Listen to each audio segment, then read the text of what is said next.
नमस्कार दोस्तों। तो स्वागत है हमारे YouTube चैनल ओशो एडु सेंटर में। आज भी हम लोग यहाँ पर नेक्स्ट सेट लेकर आए हैं आप सब के लिए, जो कि बिहार एसएससी से रिलेटेड है। और यहाँ पर हम लोग टोटल 75 जीके क्वेश्चन करने वाले हैं। तो हमारा यहाँ पर फर्स्ट क्वेश्चन आ जाता है कि निम्नलिखित में से कौन एक भक्ति आंदोलन से जुड़ा नहीं है। तो चार ऑप्शन दिया गया है, इनसे बताना कि कौन सा भक्ति आंदोलन से जुड़ा नहीं है। तो अमीर खुसरो जो है ये भक्ति आंदोलन से जुड़े नहीं है। बाकी बात अमीर खुसरो की बात करें तो अमीर खुसरो को तुर्क उल्लाह की उपाधि जो है, तुर्क उल्लाह की उपाधि इसको दिया गया था। किसके द्वारा? निजामुद्दीन, सॉरी, निजामुद्दीन औलिया ने इसके, यहाँ पर आप लोग को लिखा हुआ दिख रहा होगा, निजामुद्दीन औलिया ने इसे अमीर खुसरो को तुर्क उल्लाह की उपाधि दी थी। तो इसे अभी आप लोग याद रखेंगे। तो यह पूछा जाएगा क्वेश्चन, अमीर खुसरो को तुर्क उल्लाह की उपाधि किसने दी थी? तो निजामुद्दीन औलिया के द्वारा दिया गया था। और ये अमीर खुसरो का जन्म जो हुआ था वो यूपी में हुआ था। और एक मुस्लिम कवि है, और इसका जो कार्यकाल रहा है, ये जो गुलाम वंश के राजा बलबन थे उससे लेकर तुगलक वंश के राजा गयासुद्दीन तुगलक तक ये दिल्ली दरबार में काम किए हैं। तो इतना आप लोग याद रखेंगे अमीर खुसरो के बारे में। नेक्स्ट प्रश्न यहाँ पर है कि जेम्स एंड्रूज रैमजे भारत के किस गवर्नर जनरल का वास्तविक नाम था? तो जेम्स एंड्रूज रैमजे जो है भारत के जो गवर्नर जनरल थे, लॉर्ड डलहौजी, इसी का वास्तविक नाम था एंड्रूज रैमजे। याद रखें आप लोग, जेम्स एंड्रूज रैमजे जो है ये लॉर्ड डलहौजी का वास्तविक नाम है। नेक्स्ट प्रश्न यहाँ पर आ जाता है कि निम्न में से कौन सा उग्रपंथी नहीं था? तो उग्रपंथी कौन नहीं था? तो गोपाल कृष्ण गोखले, आप लोग को पता है ये उदारवादी नेता है। उसके बाद बाल गंगाधर तिलक हो गया, उधम सिंह हो गया और मदन लाल हो गया, ये सब उग्रपंथी था। गोपाल कृष्ण गोखले एक उदारवादी नेता था, इसे आप लोग याद रखेंगे। अक्सर आप लोग को पूछा जाता है कि उग्रवादी नेता जो है, चार उग्रवादी नेता जो कि नामी है, इसका ट्रिक आप लोग को याद रखना है। लाल, बाल, पाल, ये हो गया। तो लाल से हो गया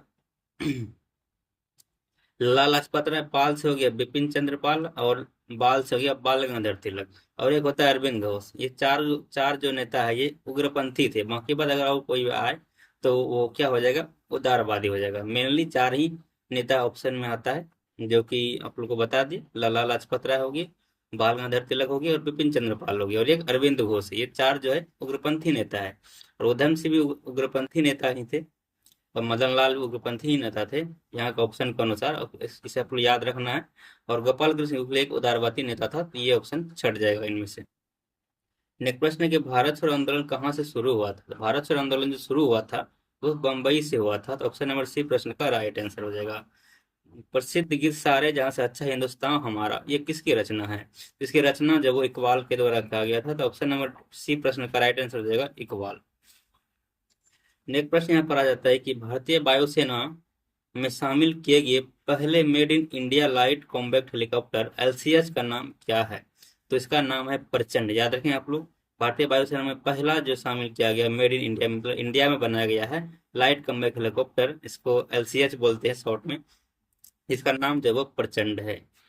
नेक्स्ट प्रश्न यहाँ पर देखें तो आ जाता है कि भारत के किस स्पेस स्टार्टअप ने 3D प्रिंटेड क्रायोजेनिक इंजन का सफल परीक्षण किया है? तो ये किया गया स्काईरूट एरोस्पेस के द्वारा। तो याद रखें आप लोग, जो भारत के एक स्पेस है स्काईरूट एरोस्पेस, इसी ने स्टार्टअप में 3D प्रिंटेड क्रायोजेनिक इंजन का सफल परीक्षण किया है। तो याद रखें आप लोग। नेक्स्ट प्रश्न यहाँ पर आ जाता है कि डोप टेस्ट में फेल होने के कारण किस महिला वेट लिफ्टर पर 4 साल का प्रतिबंध लगा दिया गया है? तो ये हो जाएगा संजिता चानू। इसे जो है 4 साल के लिए प्रतिबंध कर दिया है, मतलब 4 साल तक ये उसमें मतलब भाग नहीं ले सकते, पार्टिसिपेट नहीं कर सकते हैं। नेक्स्ट प्रश्न यहाँ पर आ जाएगा कि इंडिया जस्टिस रिपोर्ट 2022 में किस राज्य में शीर्ष स्थान हासिल किया है? तो ये कर्नाटक राज्य ने शीर्ष हासिल किया है इंडिया जस्टिस रिपोर्ट में। तो ऑप्शन नंबर ये प्रश्न का राइट आंसर हो जाएगा। नेक्स्ट प्रश्न कि किस बैंक ने हाल ही में स्टार्टअप के लिए अपनी पहली ब्रांच खोली है? तो पहली ब्रांच जो खोली गई है स्टार्टअप के दौरान वो हो जाएगा बैंक ऑफ इंडिया। तो ऑप्शन नंबर ये प्रश्न का राइट आंसर हो जाएगा बैंक ऑफ इंडिया। नेक्स्ट प्रश्न है कि लिबर्टी मेडल 2022 से किसे सम्मानित किया गया है? तो लिबर्टी मेडल 2022 से सम्मानित किया गया था व्लादिमीर जेलेंस्की को। याद रखें आप लोग, व्लादिमीर जेलेंस्की को, जो कि यूक्रेन के कौन है, राष्ट्रपति है, उसी को सम्मानित किया गया था। यूनाइटेड किंगडम के नए राजा कौन बने हैं? तो यूनाइटेड किंगडम के जो नए राजा बने हैं वो बने हैं प्रिंस चार्ल्स थर्ड। याद रखें आप लोग, चार्ल्स थर्ड यहाँ पर लगा हुआ है, सिर्फ चार्ल्स याद नहीं रखना है, चार्ल्स द्वितीय, चार्ल्स वन भी लगा सकता है ऑप्शन में, लेकिन चार्ल्स थर्ड आप लोग को याद रखना है। ये यूनाइटेड किंगडम के नए राजा बने हैं। किस राज्य ने मैग्रोव सेल की स्थापना की घोषणा की है? तो पश्चिम बंगाल ने जो है मैग्रोव सेल की स्थापना की घोषणा की। याद रखें हम लोग, पश्चिम बंगाल इसका राइट आंसर हो जाएगा, मैग्रोव सेल। एक प्रश्न की बात करें तो अपना आ जाता है यहाँ पर 14 नंबर प्रश्न, और इसमें आप लोग को पूछा जा रहा है कि प्रधानमंत्री मोदी ने प्रोजेक्ट चीता के तहत किस राष्ट्रीय उद्यान में चीतों को लाया गया? तो ये मतलब पहले का करंट अफेयर से हो सकता है पूछा जाए, 2022 का ही, तो इसे भी आप लोग थोड़ा रिवाइज करते रहेंगे, और क्या कहते हैं कि करंट से रिलेटेड जो भी बन रहा है यहाँ पर क्वेश्चन, वो भी आप लोग इससे रिलेट करके पढ़ सकते हैं। तो प्रोजेक्ट चीता के तहत जो राष्ट्रीय उद्यान में लाया गया था, कौन राष्ट्रीय उद्यान में लाया गया था चीता? प्रधानमंत्री मोदी के द्वारा। नेक्स्ट प्रश्न यहाँ पर हो जाएगा कि भारतीय प्रबंधन संस्थान विधेयक सभी आईएम के लिए विजिटर के रूप में किस व्यक्तित्व को प्रस्ताव करता है? तो इसका जो राइट आंसर रहेगा वो हो जाएगा राष्ट्रपति। राष्ट्रपति के द्वारा ही आईएम के लिए विजिटर के रूप में व्यक्ति प्रस्ताव करता है, याद रखें हम लोग। ब्रिटिश जनरल जिसने हैदर अली को पोटोनवा के युद्ध में हराया था, वो जो जनरल था वो था सर आयरकुट। तो सर आयरकुट ने पोटोनवा के युद्ध में हैदर अली को हराया था, याद रखें आप लोग, हैदर अली जो कि पोटोनवा के युद्ध में हारा था किससे? सर आयरकुट से, याद रखेंगे आप लोग। नेक्स्ट क्वेश्चन यहाँ पर दक्षिण भारत की सबसे ऊंची चोटी कौन है? तो दक्षिण भारत की सबसे ऊंची चोटी जो वो अनायमुडी है, याद रखेंगे, अनायमुडी जो वो दक्षिण भारत की क्या है? सबसे ऊंची चोटी है। उसके बाद अगर पूछा जाए कि नीलगिरी का सबसे ऊंची चोटी कौन सा है, तो ये हो जाएगा डोडा बेटा। याद रखें आप लोग, डोडा बेटा किसकी सबसे ऊंची चोटी है? नीलगिरी की। नेक्स्ट प्रश्न यहाँ पर हो जाएगा कि निम्नलिखित में से किसमें सर्वाधिक प्राकृतिक आपदाएं आती है? तो सर्वाधिक प्राकृतिक आपदाएं जो आती है वो ओडिशा राज्य में आती है, और आप लोगों को पता है ओडिशा राज्य है वो अरब सॉरी बंगाल के खाड़ी के बगल में है, तो वहीं पर जो है सर्वाधिक प्राकृतिक आपदाएं आती है, और ओडिशा इसका राइट आंसर हो जाएगा। नेक्स्ट प्रश्न यहाँ पर संकोश नदी किसकी सीमा बनाती है? तो संकोश नदी जो है वो असम एवं पश्चिम बंगाल के बीच सीमा बनाती है। बहुत इंपॉर्टेंट क्वेश्चन, याद रखेंगे आप लोग, संकोश नदी जो है वो असम और पश्चिम बंगाल के बीच सीमा बनाती है। किसके किसके बीच? असम और पश्चिम बंगाल के बीच। नेक्स्ट प्रश्न यहाँ पर आ जाता है कि 2011 में संपन्न होने वाली जनगणना देश की कितनी जनगणना थी? कितनी मतलब कौन सी जनगणना थी 2011 में जो हुई थी? तो ये प्रश्न आप लोग पूछा जा सकता है, और अभी तो मतलब जनगणना हुआ नहीं, तो 2011 के जनगणना का कंटेंट ही आप लोग को एग्जाम में पूछा जाएगा। तो 2011 में जो जनगणना हुआ था वो 15वीं जनगणना था, अब जो होगा वो 16वीं की जनगणना होगा। नेक्स्ट प्रश्न यहाँ पर आ जाएगा कि लोकसभा का सचिवालय सीधे नियंत्रित होता है, तो कहाँ से नियंत्रित होता है? किसके द्वारा नियंत्रित होता है? तो लोकसभा के अध्यक्ष द्वारा होता है। याद रखेंगे आप लोग कि लोकसभा का जो सचिवालय है वो लोकसभा के द्वारा नियंत्रित होता है। नेक्स्ट प्रश्न यहाँ पर है कि निम्न में से किस राज्य में सर्वप्रथम लोकायुक्त कार्यालय की स्थापना हुई? तो सर्वप्रथम जो लोकायुक्त कार्यालय की स्थापना हुआ था वो महाराष्ट्र में हुआ था। ऑप्शन नंबर प्रश्न का राइट आंसर हो जाएगा। नेक्स्ट प्रश्न यहाँ पर आ जाता है कि एक बंद अर्थव्यवस्था वो अर्थव्यवस्था है जिसमें ना तो आयात होता है ना ही आयात मतलब निर्यात होता है। तो आप लोग याद रखेंगे, बंद अर्थव्यवस्था का मतलब ये हुआ कि एक देश जो कि मतलब किसी विदेश से ना ही सामान खरीदते हैं और ना ही विदेश में कोई सामान बेचते हैं, उसे हम लोग कहते हैं बंद अर्थव्यवस्था। वही यहाँ पर कह रहा है कि जहाँ पर मतलब कोई देश मतलब जिस देश में ना ही निर्यात हो और ना ही आयात हो, उसे हम लोग कहेंगे बंद अर्थव्यवस्था।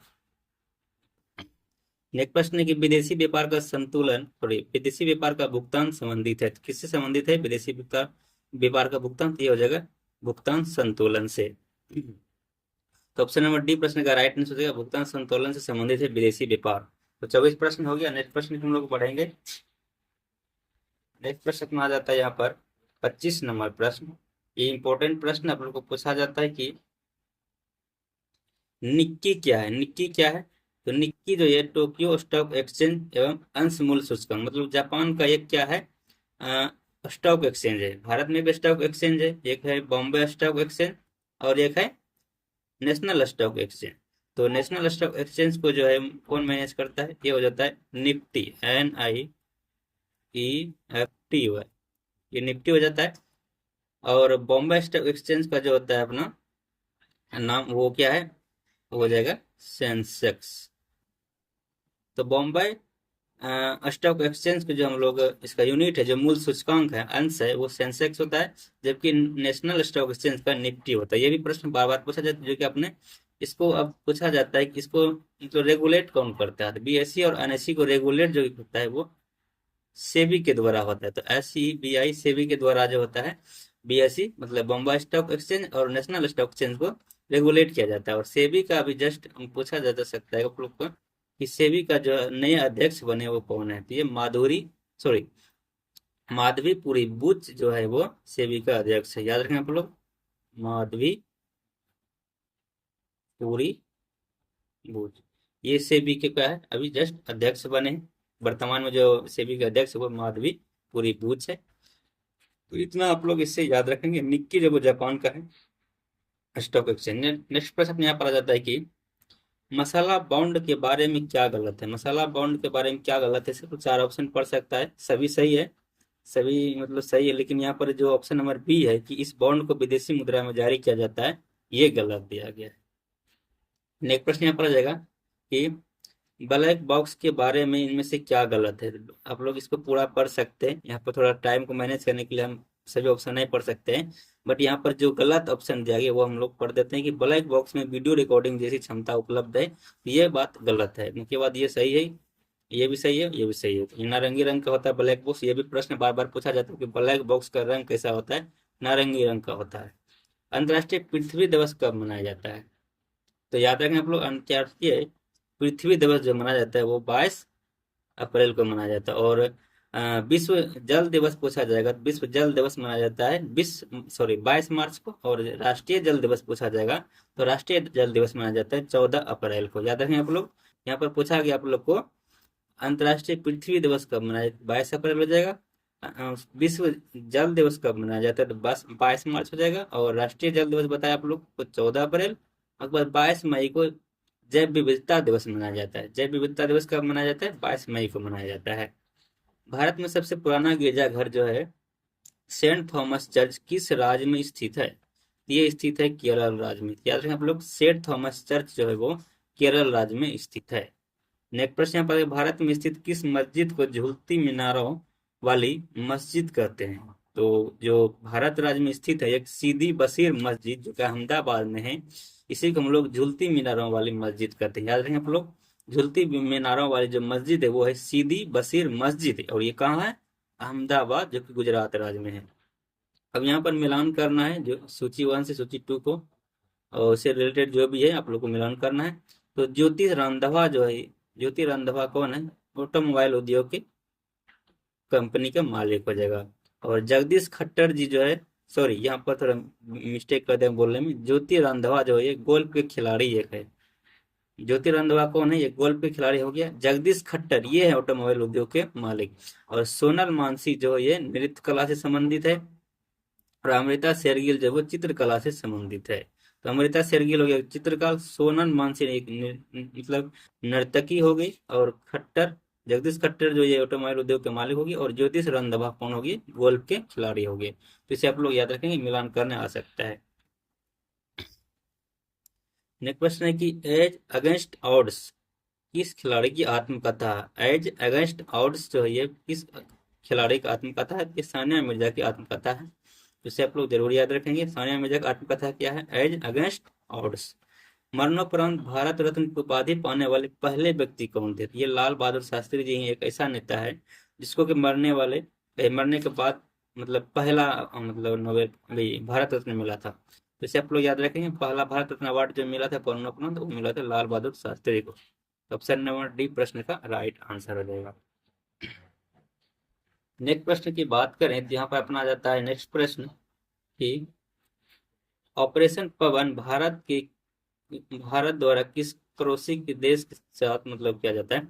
तो एक शांति का स्थापना मतलब ऑपरेशन था, कहाँ किसके साथ होता है ऑपरेशन पवन, ये होता है भारत और श्रीलंका के बीच। याद रखें आप लोग, भारत और श्रीलंका के बीच ऑपरेशन पवन का मतलब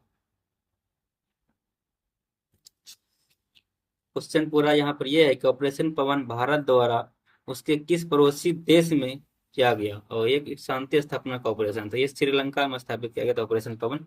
और ये आप लोग को याद होगा ऑपरेशन पवन किसके द्वारा चला गया था, ये उस टाइम राजीव गांधी जो प्रधानमंत्री थे उसी टाइम ये ऑपरेशन पवन चलाया गया था, जिसे आप लोग याद रखेंगे।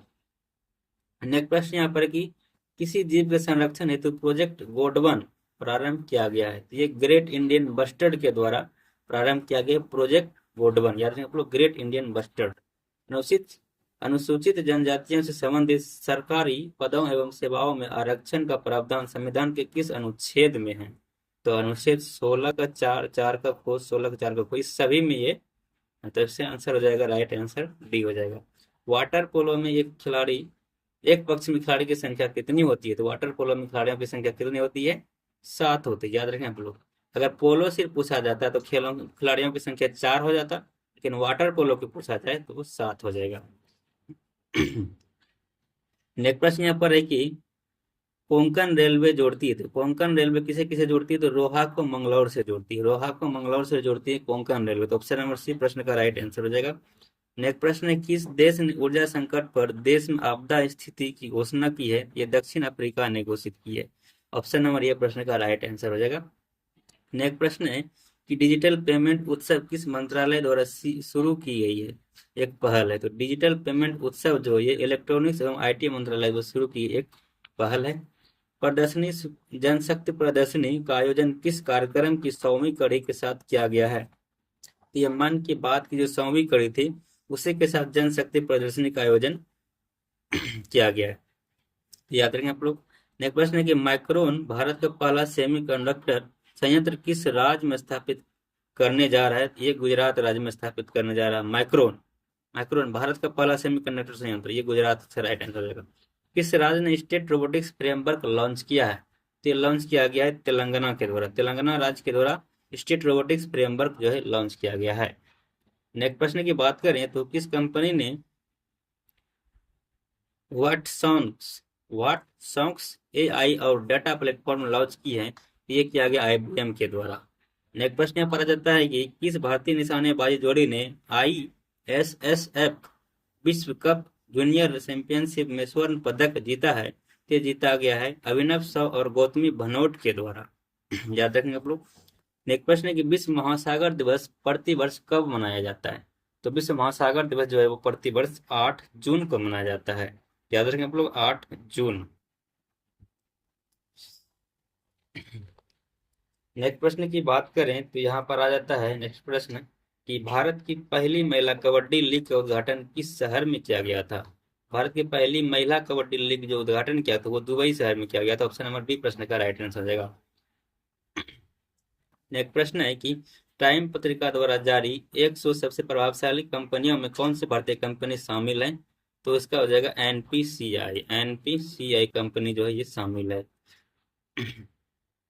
नेक्स्ट प्रश्न है कि कौन सा देश शंघाई सहयोग संगठन का नया स्थायी सदस्य बन गया है? ये ईरान बन गया है एससीओ का नया सदस्य, याद रखना आप लोग, एससीओ का नया सदस्य बन गया ईरान। नेक्स्ट प्रश्न की बात करें तो यहाँ पर जाएगा कि world shooting para sports world cup में किस खिलाड़ी ने गोल्ड मेडल जीता है? ये रुद्रांश खंडेवाल के द्वारा जीता गया, रुद्रांश खंडेवाल के द्वारा। तो ये 50 क्वेश्चन जीके का था। अब हम लोग जीएस का मतलब जनरल साइंस का 25 क्वेश्चन देखेंगे, जो कि बहुत इंपॉर्टेंट सब होता है यहाँ पर बिहार एसएससी के लिए, इसे आप लोग याद रखेंगे। तो वायुमंडल की सापेक्ष आर्द्रता नापी जाती है, तो सापेक्ष आर्द्रता की बात करें तो वो हाइग्रोमीटर होगा, ठीक है, याद रखें आप लोग, हाइग्रोमीटर से हम लोग आर्द्रता नापते हैं। नेक्स्ट प्रश्न यहाँ पर है कि ये कटा हुआ हीरा क्यों जगमगाता है? तो कटा हुआ हीरा इसलिए जगमगाता है क्योंकि उसमें क्या होता है, पूर्ण आंतरिक परावर्तन होता है। तो पूर्ण आंतरिक परावर्तन के कारण ही एक कटा हुआ हीरा चमकता है या जगमगाता है। नेक्स्ट प्रश्न अपने यहाँ पर 53 नंबर, इसमें पूछा है निम्न में से कौन सा कथन सही नहीं है? तो तापमान बढ़ने पर वायु में ध्वनि का वेग बढ़ता है, ये सही है। वायु में ध्वनि का वेग दाब पर निर्भर नहीं करता है, ये भी सही है। उसके बाद चौथा ऑप्शन है आयाम आवृत्ति के परिवर्तन से वायु में ध्वनि का वेग प्रभावित नहीं होगा, ये भी सही है। लेकिन आर्द्रता के बढ़ने पर वायु के ध्वनि का वेग कम हो जाता है, ये गलत है, इसे आप लोग याद रखेंगे। नेक्स्ट प्रश्न यहाँ पर आ जाता है कि समृद्ध यूरेनियम होता है, तो समृद्ध यूरेनियम क्या होता है? एक प्राकृतिक यूरेनियम जिसमें रेडियोधर्मी U-235 आइसोटोप का घटक कृत्रिम रूप से बढ़ाया जाता है, इसे हम लोग कहते हैं समृद्ध यूरेनियम। नेक्स्ट प्रश्न है यहाँ पर कि सुमेलित करना, यहाँ पर टाइप राइटर का आविष्कार जो किया गया था वो किसके द्वारा किया गया था? वो सोल्स के द्वारा किया गया था। टाइपराइटर का आविष्कार किसके द्वारा? सोच के द्वारा। एक्स किरण का आविष्कार रोंटगेन के द्वारा। रेडियो का आविष्कार मार्कोनी के द्वारा। और सेफ्टी लैम्प का आविष्कार हम्फ्री डेवी के द्वारा किया गया था। याद रखें आप लोग, ये सभी आविष्कार आप लोग को पूछा जा सकता है या फिर मिलान करने भी इस प्रकार दे सकता है, जिसे आप लोग जरूरी याद कर लेंगे।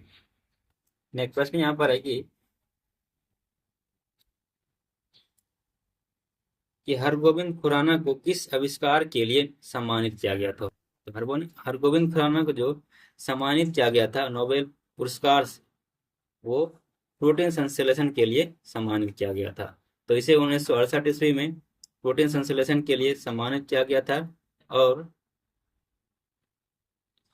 तो इसे आप लोग याद रखें, कहीं कहीं जीन संश्लेषण भी दिया जाता है, कहीं कहीं प्रोटीन संश्लेषण। तो इसे जिसा ऑप्शन रहेगा उसका अनुसार मारिएगा, बाकी बाद। और इसे आप लोग डिटेल से पढ़ना चाहते हैं थोड़ा खोज लीजिएगा, इसलिए यहाँ पर दोनों में टिक लगाया हूँ, प्रोटीन संश्लेषण और जीन संश्लेषण। कहीं पर जीन संश्लेषण मिलता है, कहीं प्रोटीन संश्लेषण मिलता है। तो इसे आप लोग थोड़ा ध्यान में रखिए, देख लेंगे। इससे तो होना चाहिए इसका आंसर प्रोटीन संश्लेषण ही। इसी के लिए 1968 में उसे नोबेल पुरस्कार मिला था। और प्रोटीन की बात करें तो प्रोटीन की खोज जो 1837 ईस्वी में राइस जोन्स मुल्डर के द्वारा किया गया था। और प्रोटीन का नामकरण जो किया गया था वो बर्जिलियस के द्वारा 1838 ईस्वी में किया गया था। तो इतना क्वेश्चन आप लोग याद रखेंगे कि प्रोटीन का नामकरण जो बर्जिलियस के द्वारा 1838 ईस्वी में किया गया था, और प्रोटीन की खोज किया गया था राइट जोन्स के द्वारा 1837 ईस्वी में। और इसको जो नोबेल पुरस्कार मिला था अरविंद खुराना जी को, वो 1968 ईस्वी में मिला था। नेक्स्ट प्रश्न की बात करें तो स्वचालित कलाई घड़ियों में ऊर्जा मिलती है, तो ये हमारे हाथ के विभिन्न संचालन से इसमें ऊर्जा मिलती है। नेक्स्ट प्रश्न यहाँ पर आ जाएगा कि ये मिलान करना यहाँ पर सूची 1 सूची 2 से। तो शुष्क बर्फ जो है वो ठोस कार्बन डाइऑक्साइड होता है। जीन थेरेपी क्या है? एक रक्त के रोगों को उपचार करने का एक विधि है जीन थेरेपी। क्रायोनिक्स क्या है? तो क्रायोनिक्स जो पुनर्जीवित करने हेतु जीवित पिंडों का जमन है। और यहाँ पर कोबाल्ट-60 की बात कर रहे हैं, कोबाल्ट-60 का उपयोग हम लोग कैंसर के उपचार में करते हैं। तो ये इसको मिलान का आप लोग कर लीजिएगा। यहाँ पर नेक्स्ट क्वेश्चन है कि निम्नलिखित में से कौन सा कण अणु या फिर एटम का भाग नहीं है? तो इलेक्ट्रॉन, प्रोटॉन, न्यूट्रॉन ये तीनों भाग है, लेकिन प्रोटॉन जो इसका भाग नहीं है।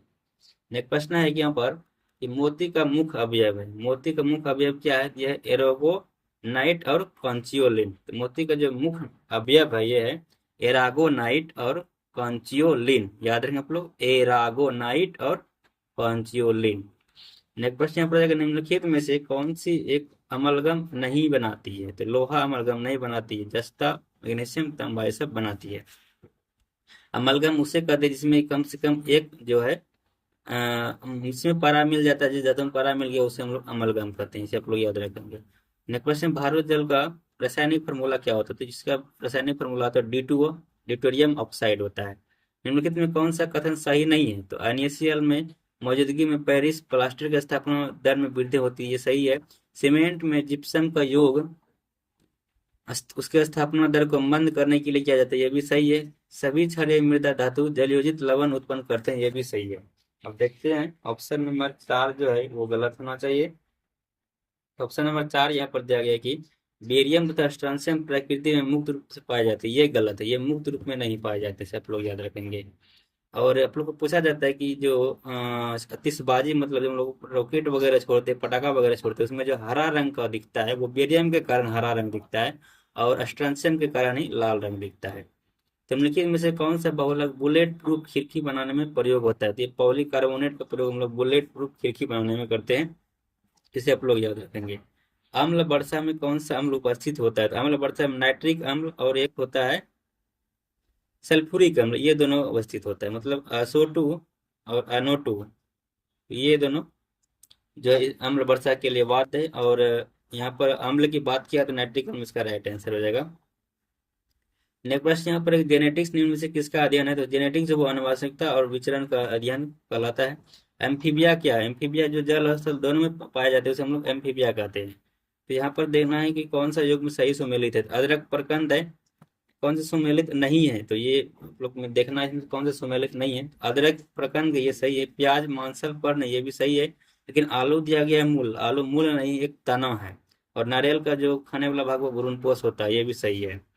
नेक्स्ट प्रश्न यहाँ पर है कि जैव कोशिका को कौन सा भाग पावर हाउस कहलाता है? तो पावर हाउस आप लोग पता है माइटोकॉन्ड्रिया को कहते हैं। आरएस फैक्टर का नाम किससे संबंधित है? ये बंदर से संबंधित है। आरएस जो नाम लिया गया वो रिसस शब्द से लिया गया। रिसस का मतलब ये होता है बंदर। ऑक्सीजन जब प्रकाश संश्लेषण उत्पन्न होती है, वो आती है कहाँ से आती है? वो जल से आती है। जो ऑक्सीजन प्राप्त होता है प्रकाश संश्लेषण में, वो जल से ही प्राप्त होती है। लंबे समय की कसरत का मुख्य ईंधन क्या होता है? तो लंबे समय का कसरत का मुख्य ईंधन कार्बोहाइड्रेट ही होता है। महिला सेक्स हार्मोन में से कौन सा है? तो एस्ट्रोजन जो है एक महिला सेक्स हार्मोन है।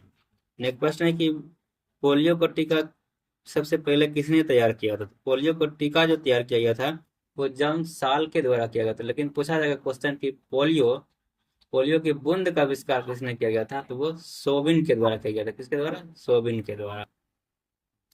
नेक्स्ट प्रश्न यहाँ पर आता था कि निम्नलिखित में से किस क्रियाविधि रिकॉर्ड करने हेतु किस क्रियाविधि रिकॉर्ड करने हेतु किसकी क्रियाविधि रिकॉर्ड करने हेतु ईईजी का प्रयोग किया जाता है? तो ये मस्तिष्क के लिए ईईजी का प्रयोग करता है। बंको पूछा जाता है ईसीजी, तो ईसीजी का प्रयोग किया जाता है हृदय के लिए।